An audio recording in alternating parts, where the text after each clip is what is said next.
مجھے امید ہے فاضل وکیل کو یہ فیصلہ سن کے تسلی ہو گئی ہوگی اور ان کے کلائنٹ مسٹر کامران کو بھی یہ پتا چل گیا ہوگا کہ عورت کا ورجن ہونا یا نہ ہونا، کنواری ہونے یا نہ ہونے، شادی شدہ یا طلاق یافتہ ہونے یا نہ ہونے سے کوئی فرق نہیں پڑتا۔ اگر کسی بات سے فرق پڑتا ہے تو وہ یہ ہے کہ اس کا ریپ ہوا ہے یا نہیں۔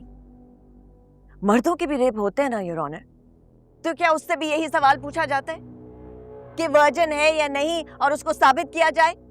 یہ کیسے ہو سکتا ہے؟ ناممکن سی بات ہے your owner. I have to admit and I must admit your honor کہ مس بنش تقریر بہت اچھی کرتی ہے۔ اگر یہ کوئی ڈیبیٹنگ کمپٹیشن ہوتا تو مجھے یقین ہے کہ ان کو پہلا پرائز ملتا، لیکن یہاں تقریر کرنے پر یہ رنرز اپ ہو سکتی ہیں، کوئی کانسلیشن پرائز جیت سکتی ہیں، لیکن ونر نہیں ہو سکتی، کیونکہ یہ عدالت ہے، اور عدالت آواز کی بلندی، الفاظ کی فراوانی، لفاظی اور وربوسٹی کی بنیاد پر نہیں، ثبوتوں کی بنیاد پر فیصلہ دیتی ہے۔ ایک کے بعد ایک میرے کلائنٹ پر جھوٹے الزام لگائے جا رہے ہیں، اور مجھے یاد دہانی کرانی ہوگی ان کو کہ my client is innocent until proven guilty and the law gives him the right to defend himself. The accused has no right to attack a rape survivor by demeaning her character.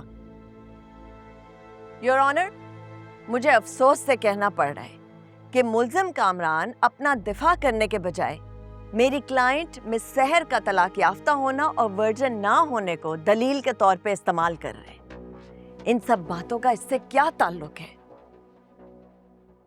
ہاں، اگر ماضی کی کسی بات کا تعلق اس case سے ہے تو وہ ملزم کامران کا افیئرز چلانا اور اپنی بیوی پر چیٹ کرنے کی عادت کا ہے۔ ایکسکیوز می، ہیلو، کیا باتیں کر رہی ہیں آپ؟ مجھے کیا ضرورت پڑی اپنی بیوی کو چیٹ کرنے کی یا کسی لڑکی کے ساتھ افیئر چلانے کی؟ I have a beautiful wife and we are happily married. مجھے تو ابھی تک یور آنر یہ سمجھ میں نہیں آ رہا ہے کہ یہ سحر کے ریپ کا جھوٹا الزام کیوں لگا دیا گیا ہے مجھ پہ؟ یور آنر، امریکہ کے جسٹس ڈپارٹمنٹ کی تحقیق کے مطابق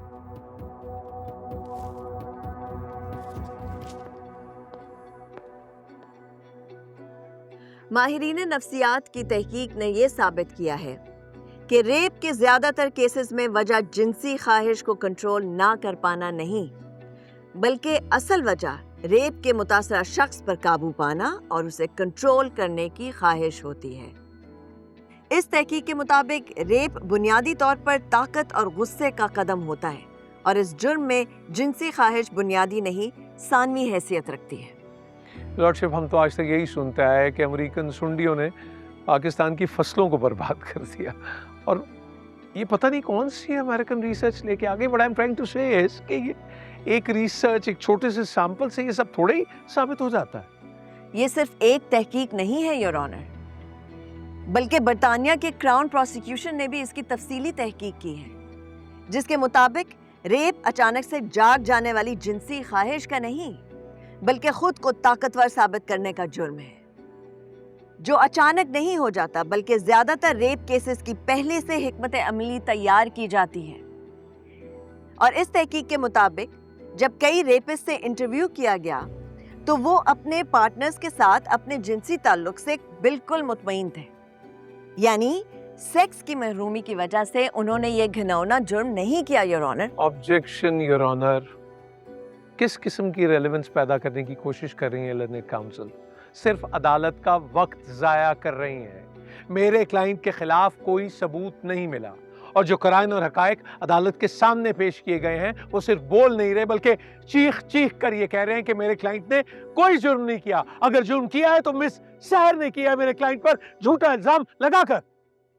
یہاں اگر کوئی چیخ رہا ہے تو وہ آپ ہیں مسٹر بخاری۔ آپ کے کلائنٹ کی معصومیت کے ثبوت تو خاموش بیٹھے ہیں، کیونکہ وہ ثبوت تو ہے ہی نہیں۔ Objection over ruled. بخاری صاحب آپ بیٹھیے۔ مس بینش کنٹینیو کریں پلیز۔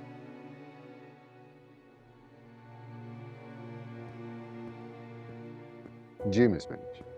امریکہ اور برطانیہ کے ساتھ ساتھ